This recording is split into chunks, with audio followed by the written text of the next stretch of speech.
Be ready start. साधारणतः 20व्या शतकाच्या पूर्वार्धापर्यंत भारतीय स्त्रियांची सामाजिक शैक्षणिक स्थिती कशी होती याचा स्थूलमानाने अभ्यास केल्यास काही अपवाद वगळता ती दयनीय होती असेच म्हणावे लागेल.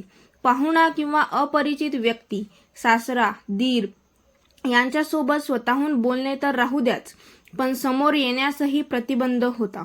घरात वडीलधारी माणसे असताना नवऱ्याशी बोलणे सुद्धा बेशिस्तीचे वर्तन मानले जात असे. जेथे घराबाहेर पडणे दुरापास्त तेथे शाळेत जाऊन शिक्षण काय घेणार? शिक्षण नाही म्हणून अडाणीपणा 5वीलाच पुजलेला.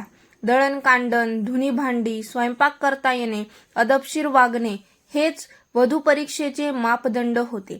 शिक्षण घेणे ही पुरुषांचीच मक्तेदारी होती. पुरुषांना कर्तृत्व सिद्ध करण्यास सर्व दिशा मोकळ्या होत्या. शिक्षण व धन यांच्या प्राप्तीसाठी ते स्थलांतर, देशाटन करू शकत होते. स्त्रीने मात्र चूल आणि मूल याच चौकटीत राहायचे असा तो जमाना होता. परिच्छेद. आजच्या या आधुनिक काळात नोकरी करणे ही तिसरी मिती अपरिहार्यता म्हणून तिच्या जीवनाला जोडली गेली आहे. परिणामतः चौकटीचे क्षेत्र विस्तारित झालेले असले तरी चौकट आहेत. त्या काळात जीवनातील जोडीदार निवडण्याचा अधिकारही तिला नव्हता. एखाद्या पुरुषाची दुसरी, तिसरी किंवा कितवीही पत्नी तिला व्हावं लागत असे. विधुराशी स्थापत्य बीजवरांशी लग्न लावून दिले जात असे. पैशांसाठी जरठकन्या विवाह तर सर्रास होत. अशा अन्यायाविरुद्ध सुद्धा काढण्याचे स्वातंत्र्य तिला होतेच कुठे? वधूवराने पुनर्विवाह केलेला समाजाला चालत असेल, पण एखाद्या तरुण विधवेचा पुनर्विवाह अमान्य असा तो जमाना होता. भारतीय संस्कृती पुरुषप्रधान असल्याने स्त्रियांचे कर्तृत्व, हक्क दडपले जात असत. त्यांच्या बुद्धिमत्तेला, कौशल्याला संधी नाकारली जात असे. अशा प्रकारचे एक आभासी चित्र आजही उभे केले जाते, पण ते केवळ अर्धसत्य आहे.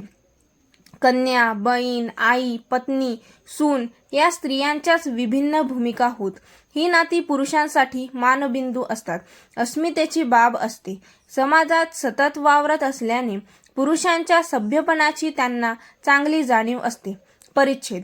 एखाद्या कुटुंबातील पुरुष इतरांच्या दृष्टिकोनातून परपुरुषच असतो. त्यामुळे सुंदर, देखण्या व तरुण स्त्रियाबद्दल परपुरुष किती हळवे, उदार, स्त्री दाक्षिण्यासाठी सदैव तत्पर असतात ते प्रत्येक पुरुष जाणून असतो. त्यामुळे आपल्या मानबिंदूंना तो जीवापाड जपत असतो. आपल्या अस्मितेला धक्का लागू नये यासाठी आपल्या निसर्गदत्त शारीरिक बळाचा, परंपरेने आलेल्या कर्तेपणाचा दुरुपयोग करून, सदोष प्रयोग करून न स्त्रीम स्वातंत्र्य महर्षी या स्वरूपात स्त्रियांच्या व्यक्तिस्वातंत्र्यास सील ठोकून तो मोकळा होत असे. तथापि स्वातंत्र्य म्हणजे स्वैराचार नव्हे. ही गोष्ट प्रत्येक व्यक्तीने सदैव लक्षात ठेवायला हवी. माणूस सामाजिक नियमांना झुगारून स्वैर वागू लागला की अनाचार साथीप्रमाणे पसरतो व त्यामुळे सामाजिक स्वास्थ्य मुलगाच व्हावा यासाठी देवाला नमस्कारणारे पुरुष समाजात पावलोपावली आढळतात. मुलगी झाली तर पत्नीला दोष देण्यात येतो. मुलीला जन्म देणे हा स्त्रीचा घोर अपराध आजही मानला जातो. आम्ही असा भेदाभेद करीत नाही असे ठामपणे सांगणारे जे कोणी असतील त्यांची विचारधारा निश्चितपणे अभिनंदनीय, प्रशंसनीय आहे. परंतु जगात दुसऱ्या क्रमांकाचा देश आहे. स्टॉप.